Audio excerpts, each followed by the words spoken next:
జయేష్ రంజన్ కు సీఎస్ పగ్గాలు అప్పచెప్పడం సీఎం రేవంత్ కు ఏమాత్రం ఇష్టం లేదట. అదే సమయంలో జయేష్ కు కూడా ఆ బరువు మోసే ఉద్దేశం అంతకన్నా లేదట. దాంతో బడ్జెట్ సమావేశాలు, జనగణన లాంటి కీలక కార్యక్రమాలున్న ప్రస్తుత తరుణంలో రామకృష్ణరావు సేవలే శరణ్యమయ్యాయి. ఈ క్రమంలో ఆయనకు మరో 3 నెలల పాటు పదవీకాలం పొడిగించాలంటూ ప్రధాని నరేంద్ర మోదీకి లేఖ రాశారు సీఎం రేవంత్ రెడ్డి.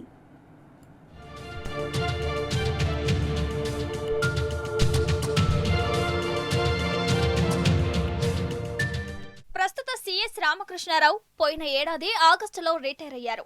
అయితే రాష్ట్ర ప్రభుత్వ విజ్ఞప్తికి సానుకూలంగా స్పందించిన కేంద్ర ప్రభుత్వం ఆయన పదవీ కాలాన్ని 7 నెలల పాటు పొడిగిస్తూ అనుమతి ఇచ్చింది.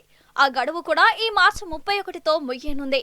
అందుకు అనుగుణంగా ఆయన పెన్షన్ కు అప్లై చేసుకోవడం, అవి అకౌంటెంట్ జనరల్ ఆఫీస్ కు చేరడం కూడా జరిగిపోయింది.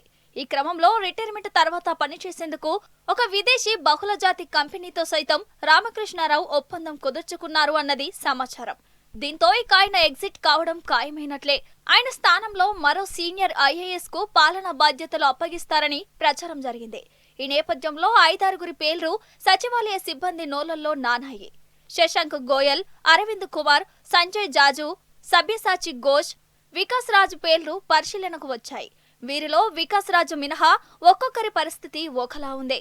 కానీ ప్రస్తుత పాలకుల అవసరాలు మరోలా ఉండటంతో ఆయనకు ఇప్పట్లో బాధ్యతలు ఇవ్వకపోవచ్చన్న వాదనలు వినిపిస్తున్నాయి. జయేష్ రంజన్ కు కూడా ఆ అవకాశం దక్కుతుందని కొందరు బ్యూరోక్రాట్లు చర్చించుకుంటున్నారు. కానీ సీఎం రేవంత్ రెడ్డి మాత్రం ఒక బిగ్ ట్విస్ట్ ఇచ్చారు. ప్రస్తుత ప్రధాన కార్యదర్శి రామకృష్ణారావుని మరో 3 నెలలు కొనసాగించాలంటూ కేంద్రానికి లేఖ రాశారు. బడ్జెట్ సమావేశాలు, జనగణన, 99 రోజుల ప్రణాళిక తదితర కార్యక్రమాల దృష్ట్యా ఆయన పదవీకాలం పెంచాలని పీఎంకు రాసిన లెటర్లో సీఎం పేర్కొన్నారు.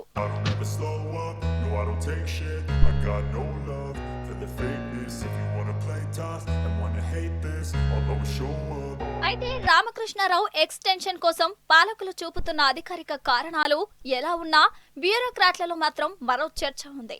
జయేష్ లాంటి ఆఫీసర్ను చీఫ్ సెక్రటరీని చేయడం ఇష్టం లేకనే సీఎం రేవంత్ రెడ్డి కేంద్రానికి లేఖ రాశారన్న వాదనలు వినిపిస్తున్నాయి.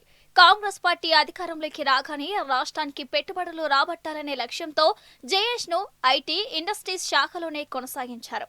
అయితే ఐటీ మంత్రితో విభేదాల కారణంగా ఆయనను సీఎంఓకు బదిలీ చేశారు. అక్కడ స్పీడ్ ప్రోగ్రాం అప్పగించి అదే ఐటీ, పరిశ్రమల శాఖ బాధ్యతలు కట్టబెట్టారు. గ్లోబల్ సమ్మిట్ తర్వాత ఆయనను అక్కడి నుంచి సైతం బదిలీ చేసి మున్సిపల్ శాఖలో హైదరాబాద్ మెట్రో డెవలప్మెంట్ అథారిటీకి ట్రాన్స్ఫర్ చేశారు.